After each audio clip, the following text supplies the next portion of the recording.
Um, so apparently we are live. Uh, so hello everyone, this is Carlos again for another Evolve Talks, and today I have the honor to be joined by Vesna Fuiorea, who's a friend and someone who specializes in consumer shopping insights, if that's the correct way of putting it. I have met Vesna quite a few years ago, I think maybe 5 years ago, when I was Yes, well, working with VTEX, doing their international expansion in Romania. And Vesna, so you're very welcome. Thanks for this. And I always start with the same question, which is the big picture and who's Vesna? okay. Thank you. Thank you for having me on this chat. Who is Vesna? Vesna is a marketeer and a researcher. But in the same time, I'm also a mom, a wife.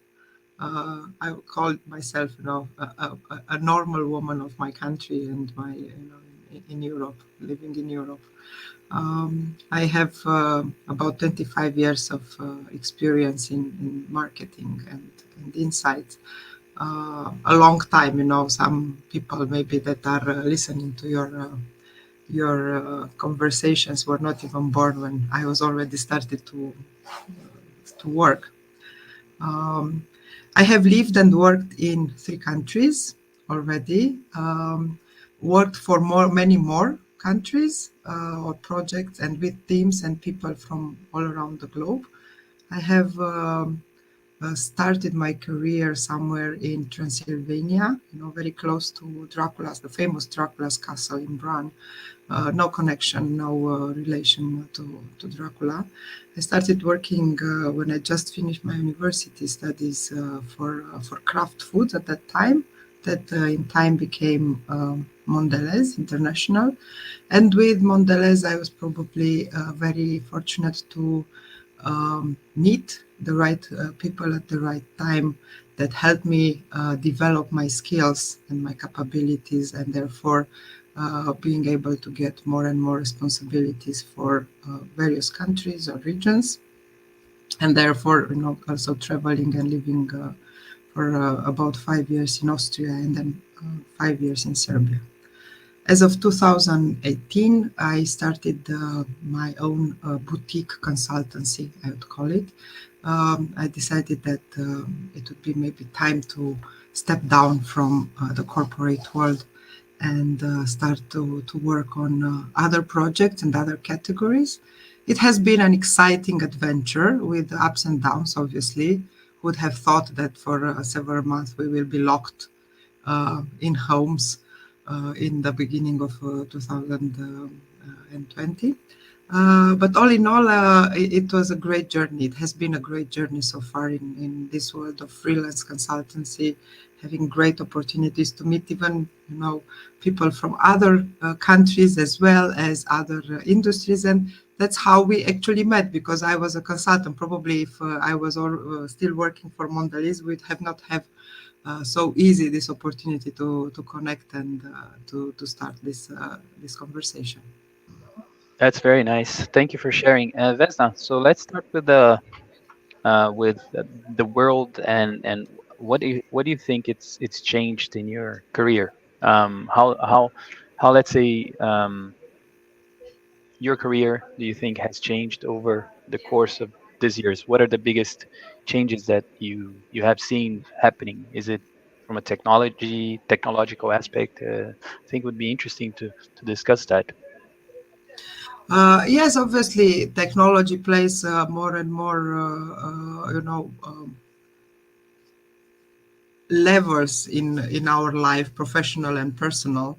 My career, I think it was a pretty a regular curve of a career. I had, at the very beginning of my career, a lot of accumulation of knowledge and skills.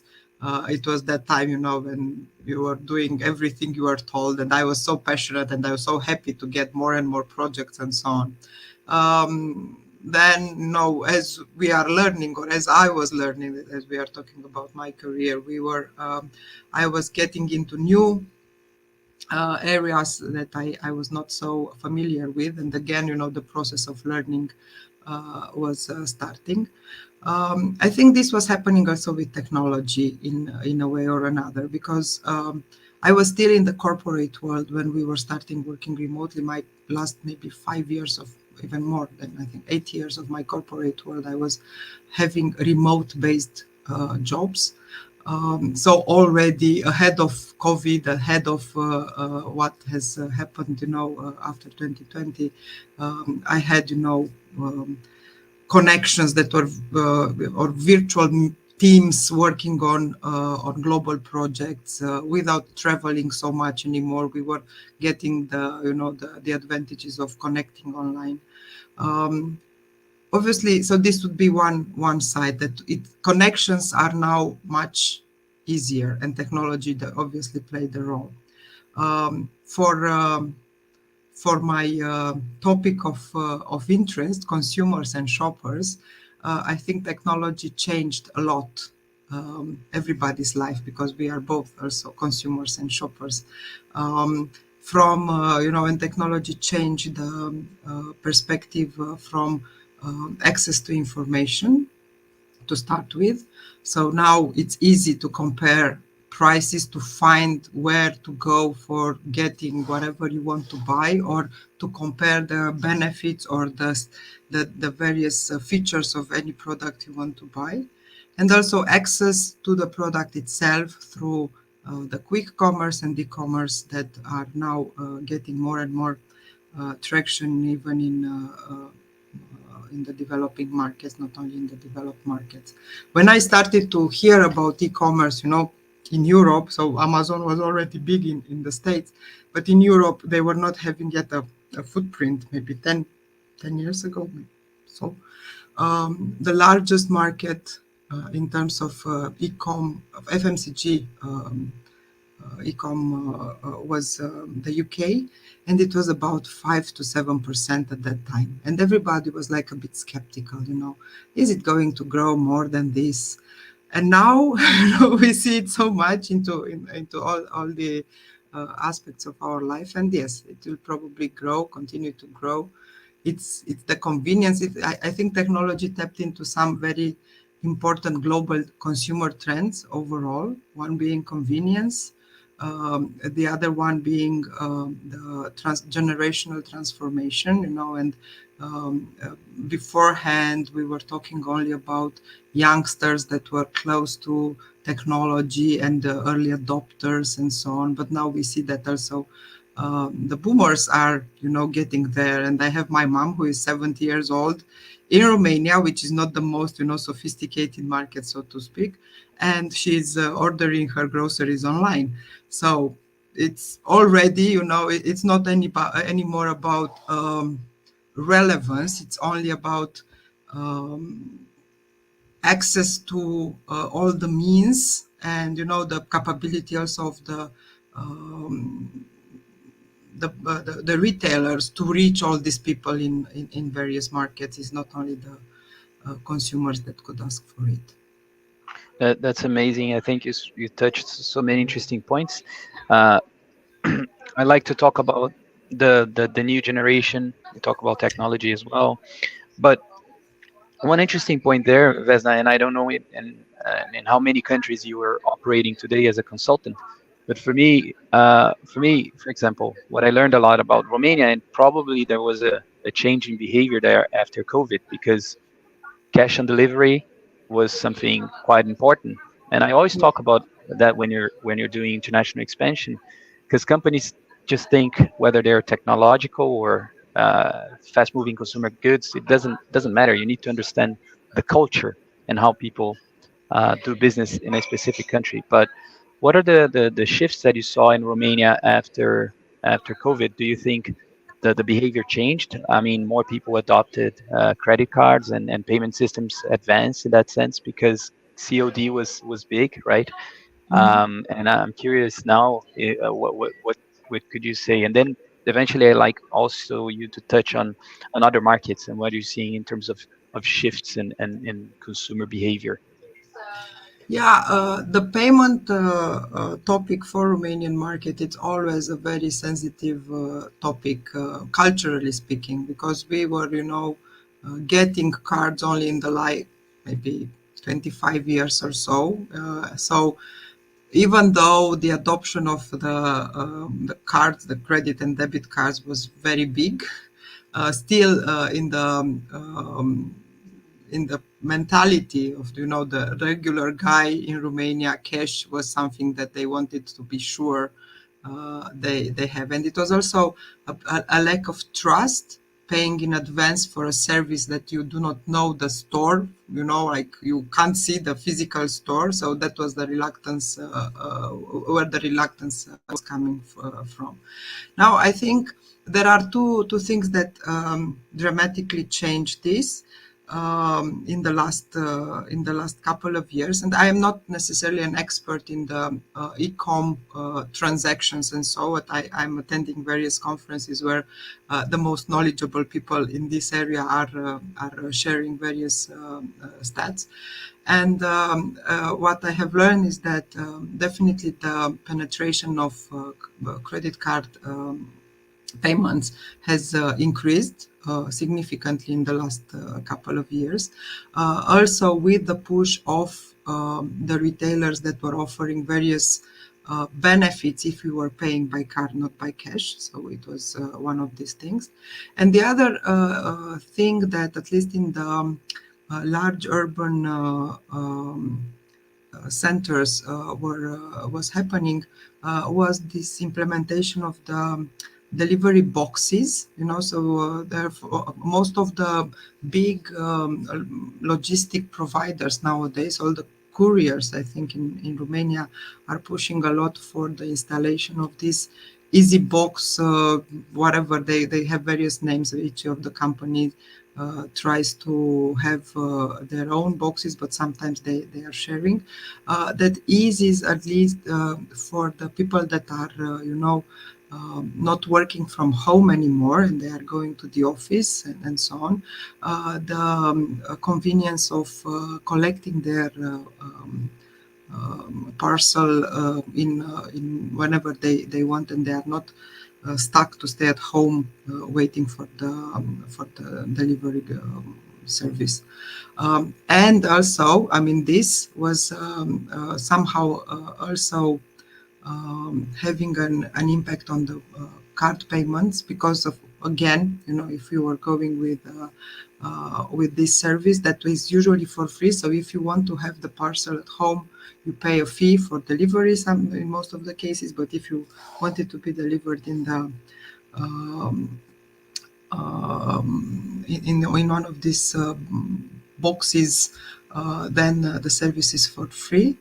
So they were trying to optimize their logistic flow as much as possible.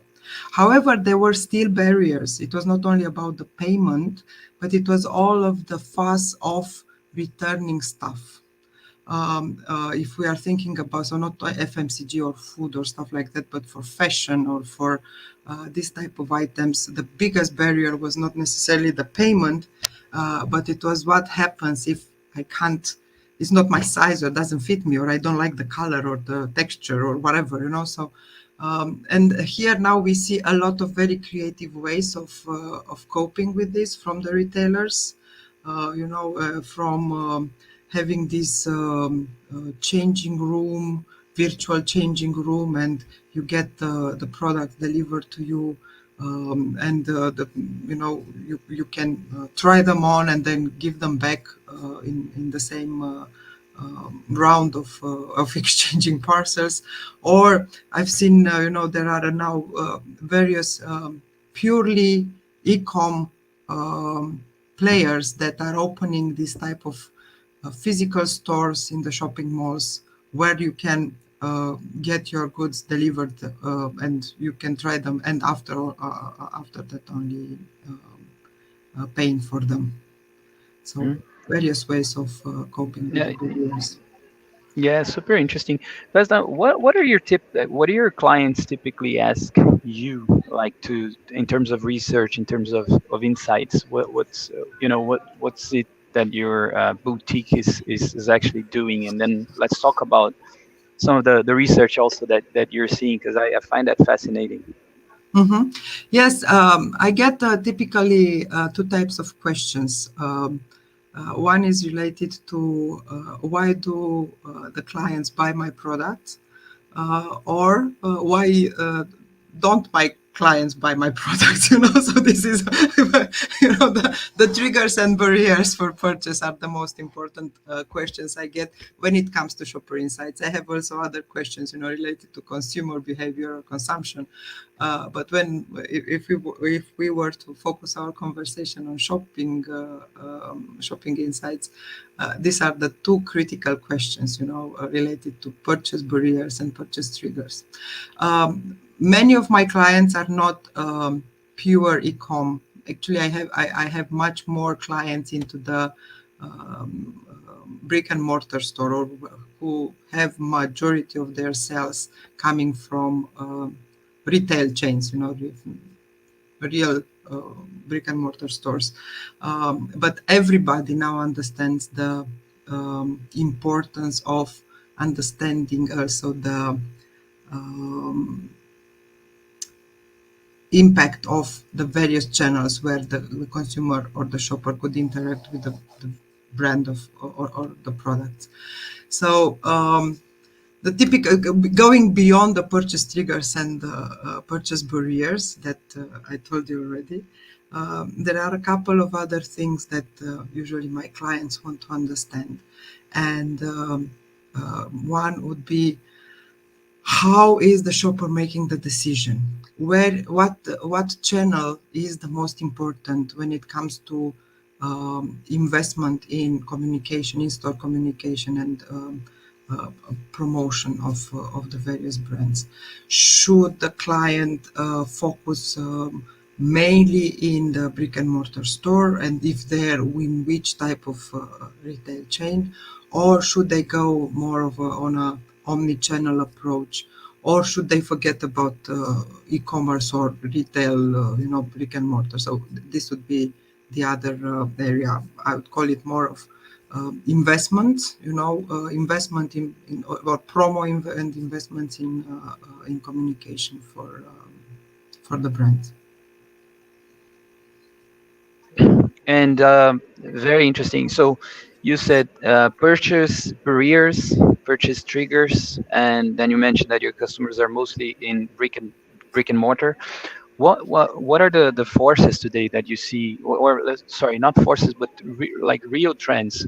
Are companies more concerned with, let's say, loyalty and how they retain customers, or attract new customers, and to their physical store? What do you see in terms of trends, and really how your customers are not concerned, but what they are looking into? Like yeah, if that Yeah, makes sense.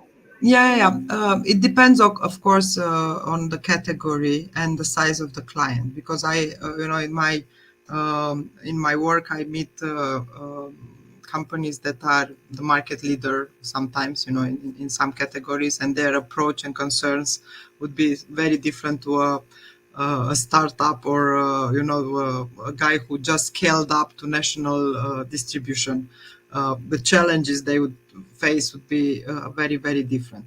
Overall, if I am to speak about Romania now, 2023 was a pretty challenging year. We had record high inflation, particularly in food, which is still there. I mean, it's stabilized to double digit, I would call it, and it's, we can't see that it will go down too soon, I would say.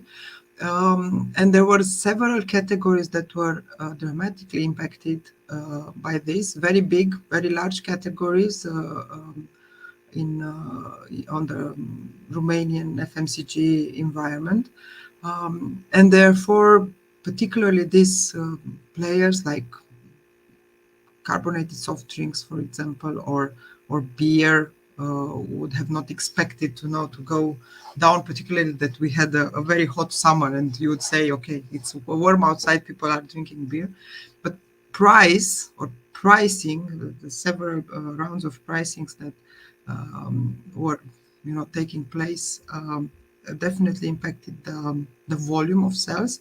In value, the sales are up versus previous years, but in volume, the sales were down. Uh, and therefore, there are several, types of trends that I could highlight.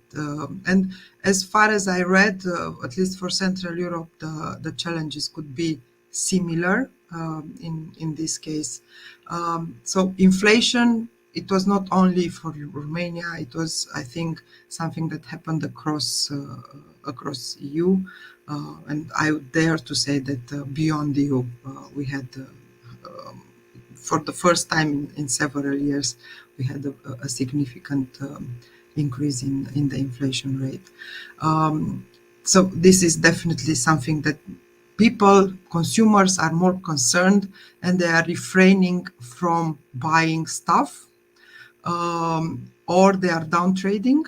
So there are two types of coping mechanism. Either they are down trading, going for brands that are less, or they are cheaper, or private labels from the retailers, or they are consuming less or less frequent in order to cope with this.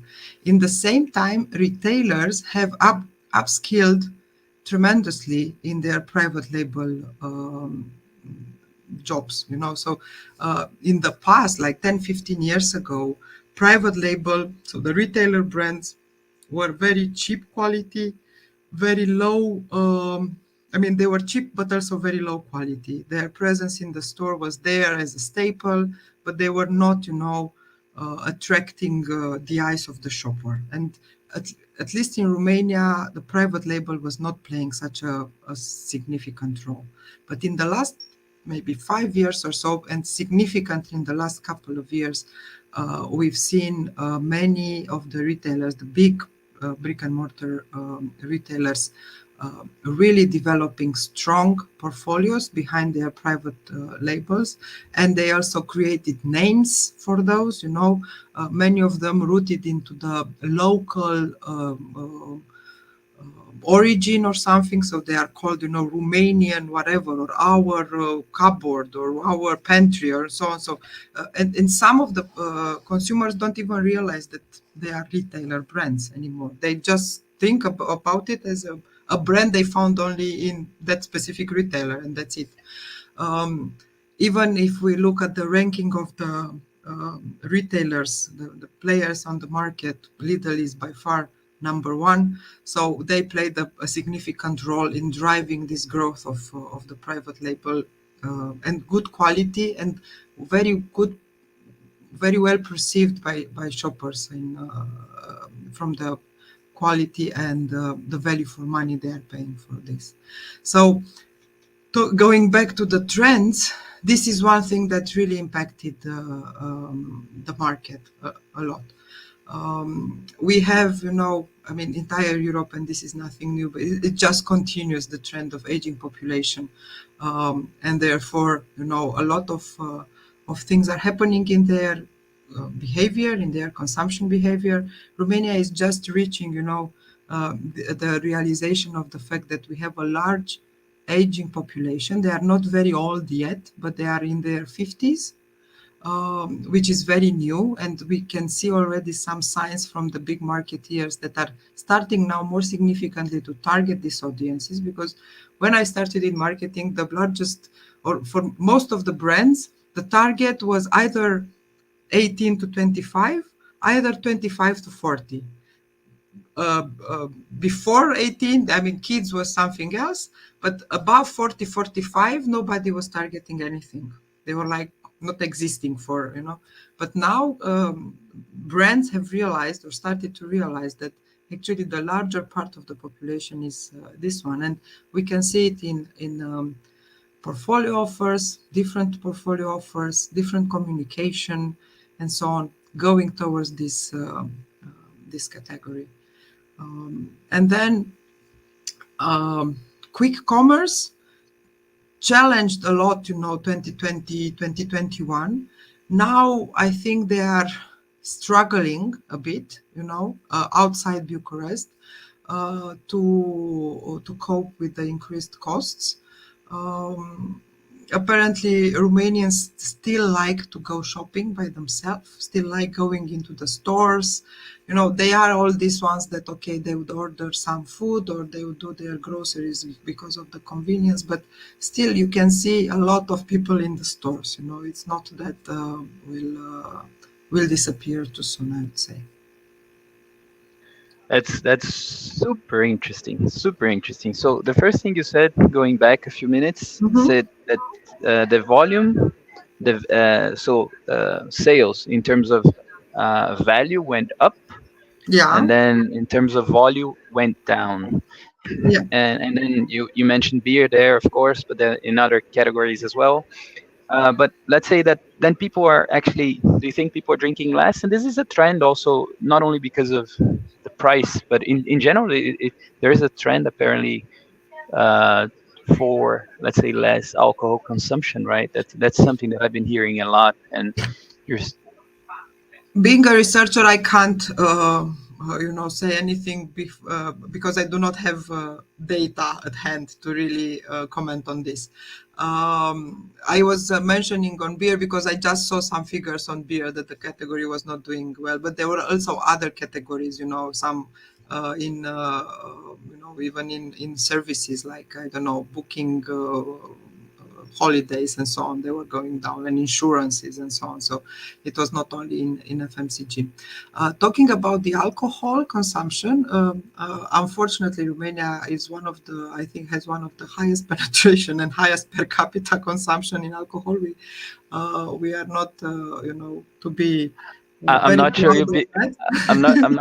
I'm not sure you beat the Danes, do you?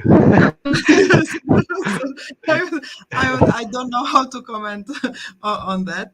But what I mean, living with one teen, I mean, my kids, I noticed that there are differences in how they look at alcohol in general. And I was reading some stuff about alcohol consumption.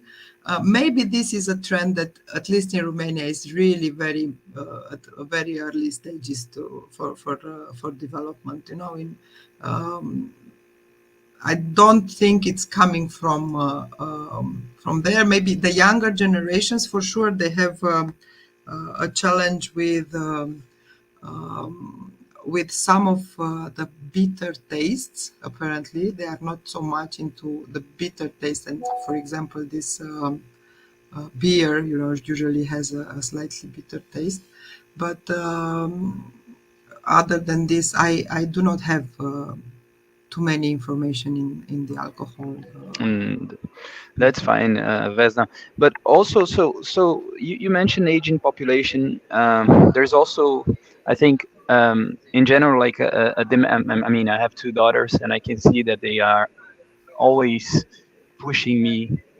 To be perfectly honest, they're like, you have to buy green, and it is in them. And so how do you see that the other forces shaping the world, and how this is going to shape consumption? If you could mention a few other forces, because I find that also super interesting. Yes, so I think that we were mentioning the agent population, the convenience. This is something that it is here to stay. People are trying, to optimize their uh, time for and um, access to resources as much as possible, and depending on the development level of the region or of the country, they will do whatever they can. Time, I would say, plays along with convenience. People have less and less time, or this is how they feel.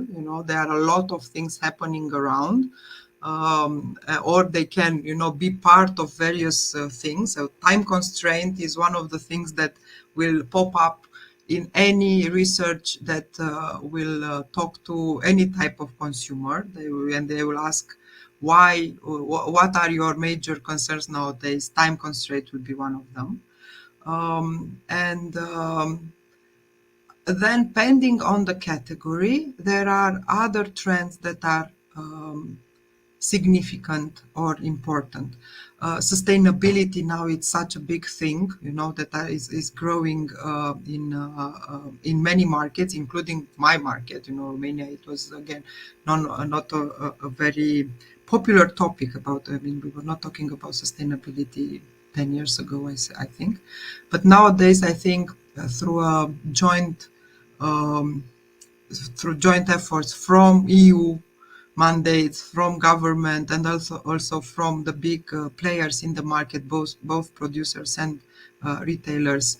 Sustainability became a significant topic, and it's played nicely by both local and international producers and retailers. We see more and more examples of recycling, or as of actually it is very very new now, as of end of November. So 30th of November was the first day of the introduction of a new system of recycling some packaging, so bottles and tins and so on. So this just went live, getting some small fee for this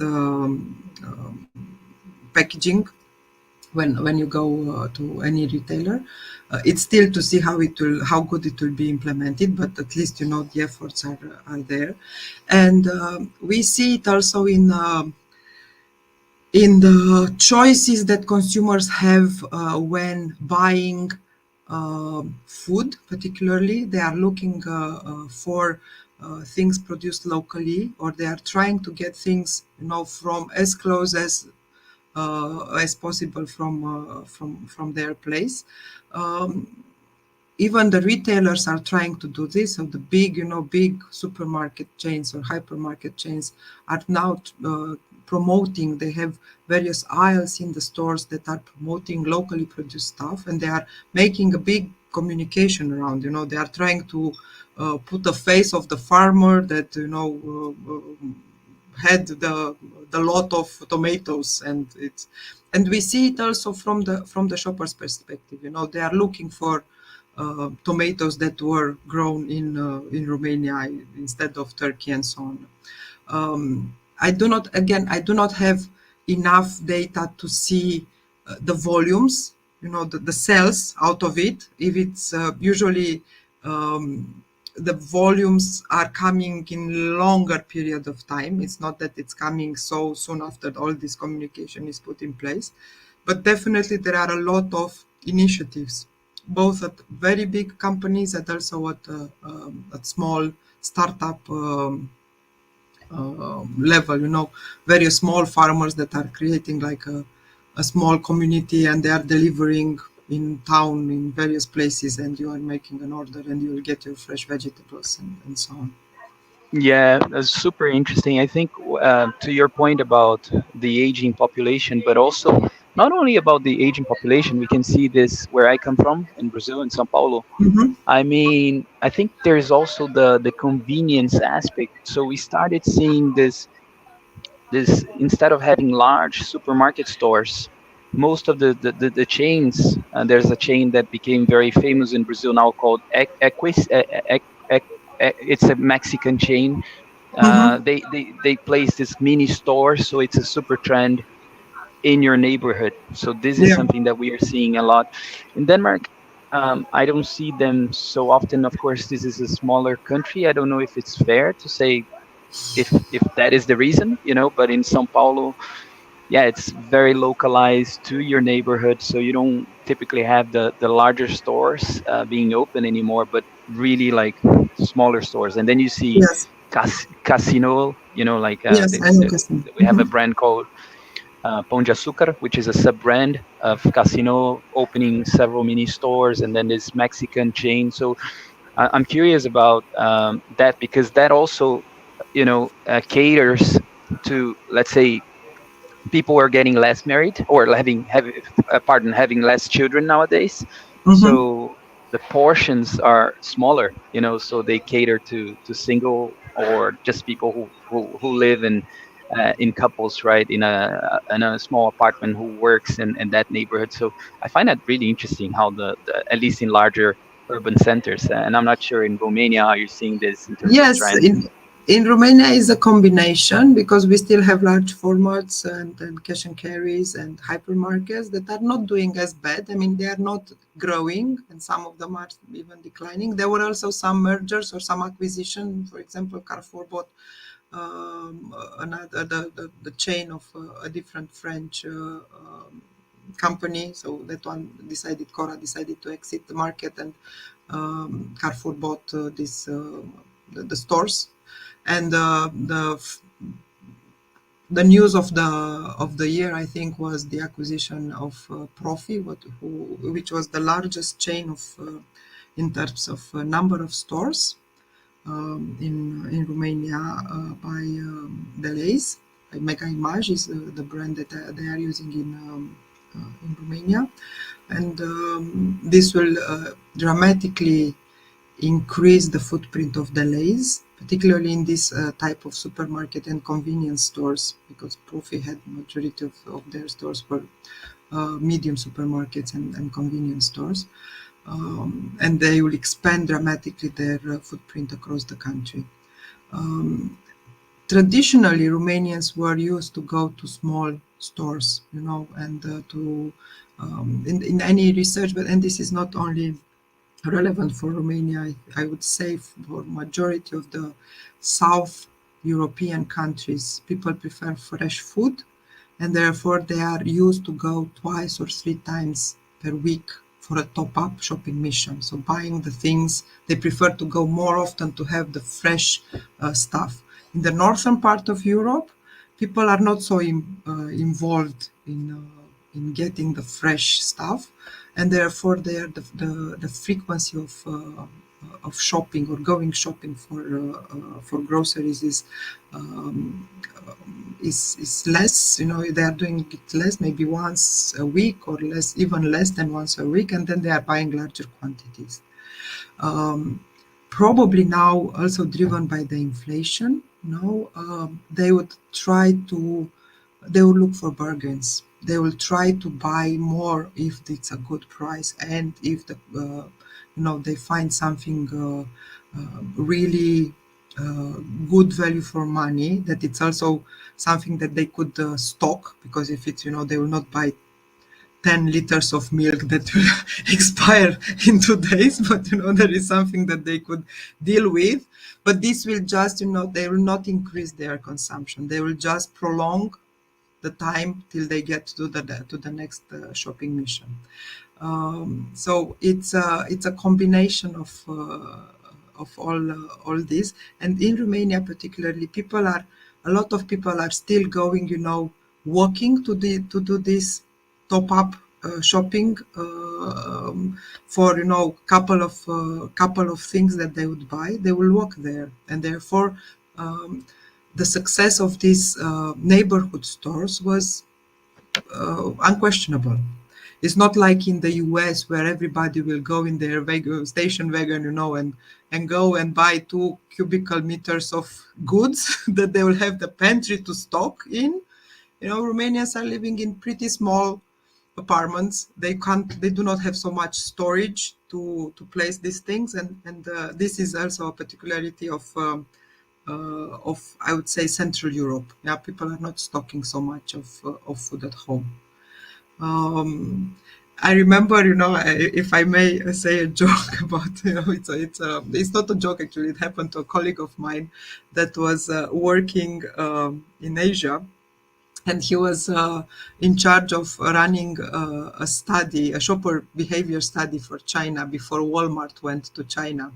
And the size of Walmart, yeah, the typical Walmart is like half a city, and it's outside the city. People would go there by car, and they would spend the entire day there. So this was the American, the US model of Walmart. And after they ran a couple of studies in China for that, my colleague went to the board meeting, where It was Kraft at the time. Kraft people and Walmart people were in the same room, and he started his speech before presenting the information, saying that the Chinese shopper has two hands and two legs. And You can imagine the mesmerized faces that he had in the room. But actually, it's something that I always use as an example of highlighting the cultural differences between markets, and also the impact that a good statement could have for the rest of the presentation. What he wanted to say was actually that, uh, comparing it to the US, because this was the audience he had in the boardroom at that time, because it was probably 20 years ago. Chinese people were going walking to the store or by bike, and they were carrying the stuff with their hands. And therefore, the format Walmart had when they launched I think by now they closed, they exited the market in the meantime, was not this huge half city type of store. It was a supermarket. And so very different approach you can get to if you are really observing the shopper behavior and you really understand the peculiarity of the market you are in or the category. I think this is a fascinating topic. So let's just talk about that for a moment, and then Hmm. maybe some career advice that you would give, Sure. younger people. But I think the first aspect that I like to explore and to delve into a bit is like this international expansion and understanding your consumers. If you want to enter to tap into a new market, Hmm. where would you start? Because I know a very large, and I don't think it's the only one that failed in China. It's a Danish chain. I interviewed the commercial officer there, a retailer, very large here, and he told me they failed miserably in China because they assumed that they could create the stores in the same format that they have in Denmark or Central and Eastern Europe and whatever, and they had to close down all the operation because it didn't work. You know, Yeah. so what's your experience there when when observing consumer behavior, the shopper, in a new market, and how would you go about that? Yes, so I was part, of various projects that were talking about launching new products or new categories in different markets. And I have, my share of successes and failures as well, so not that everything I worked on was a big success. Some of them were miserable failures, but at least what I am proud of is that I have never repeated the same failure, so if it was a failure once, I was not doing the same mistake again. Um, it's extremely important when you approach a new market to forget everything you know from the market you are coming from. What I think you can easier translate are capabilities and processes. So how you build something that's probably easier to move from a country to another. But the larger the distance between the two markets, then the larger the differences in culture and behavior, I would say they would be.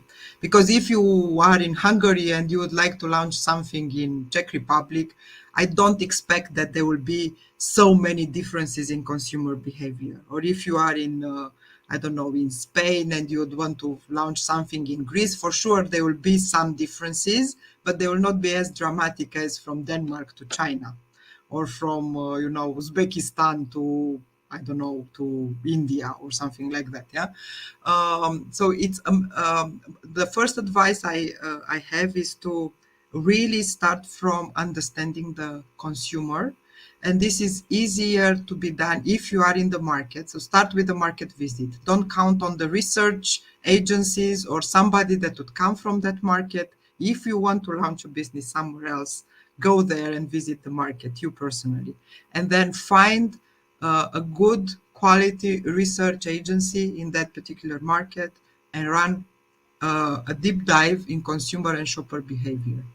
If not everybody has the budget to spend on that, but then even if you do not have the budget, you can start walking around in the stores and watch the people do their shopping, see what is available there, see how they are getting to, to how they are grabbing the stuff from the shelves, try to understand how they are consuming it, try to understand which are the cultural barriers and which are the cultural triggers in that specific market, and only afterwards think about route to market, trade terms and conditions, logistic providers, and so on, and even communication. Try to understand what is the consumer and shopper doing in that particular market. Yeah, thanks for sharing. We can talk about this offline about the VTEX experience that I had, but Yes. it's the same in the technology world. So you get to speak Yeah. and investigate how uh, people do your qualitative research, as I like to say. Hmm. Vesna, we are reaching the very end now. So, Hmm. what's your advice for anyone who would like to build a career in consumer insights, consumer shopping, an international career like the one you built very successfully, by the way? So, what's your advice for the young folks out there, and what should they prepare? How should they prepare in this ever evolving world? Um, a very deep question, I would say. Yeah, my advice, would be open uh, to explore and experiment, but also to listen to what are the needs of your audience. So if you are to get hired in a consumer insights role in a company, first of all, try to understand your internal stakeholders and try to understand the objectives they have, business objective they have. Research for the sake of research doesn't bring any value. Uh, any research project, be it a consumer research project or a retail research project or whatever, but if we talk about marketing research, has to have a business objective, and by the end of that research, we we need to do something with those results. We have to change something. If we don't change anything, then better not spend the money on that research. And if they will keep these two principles, listen, and then try to um, activate the research and think about how are you going to activate even before starting the research process. I think they are the two pillars that would help them develop good capabilities, good connections within the company, and build a successful career and be happy on what they are doing as well. Because I think to be successful, you need to be happy. Otherwise, you are not successful. Mhm.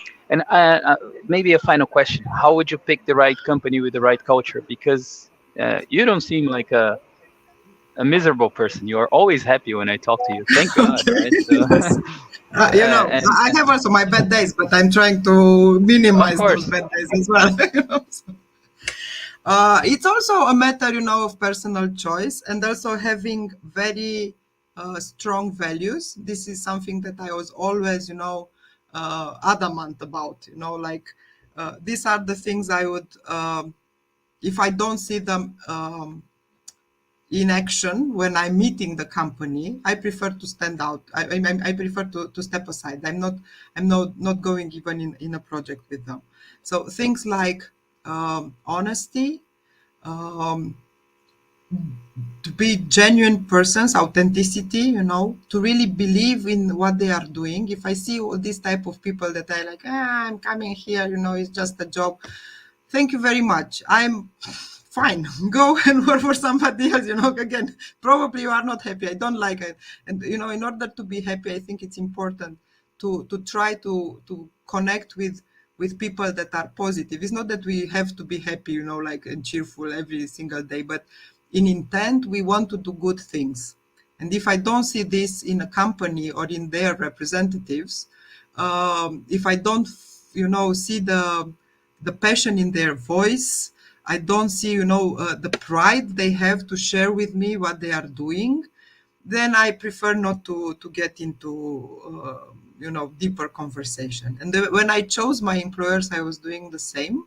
I was always, when I was accepting a new job, I was always insisting to meet the team beforehand to see how am I going to deal with that team. And yeah, sometimes I refused the job. Actually, it was two instances that I said maybe this job is not for me, or I am not for that job. Just not to have the people egos hurt in a way. I was like, maybe I would not do good in your team. Maybe you choose somebody else. That's brilliant advice. So that was Vesna Fuiorea. Vesna, thank you so much. Thank you, Um, Carlos. yeah, absolutely. And if people want to hire you, want to know more about your company, and if they want to do market research, consumer shopping insights, how they can find you. I have, I have a site, obviously, Hmm. www.nltrends.eu, and there you have all the contact details, or I can give email address Perfect. as well. So it's Yeah. vfuiorea@nltrends.eu, or on LinkedIn. I'm rather present there You're quite active there, every week or which is very so. nice. So yes, I'm pretty active there, so I can be reached easily via LinkedIn as well. All right, brilliant. So Vesna, thank you very much for this. It was a pleasure to have you on. Thank you, thank you. I Thanks. enjoyed also the conversation. Have a good day. You too. Let me just stop. I'll end now. End stream.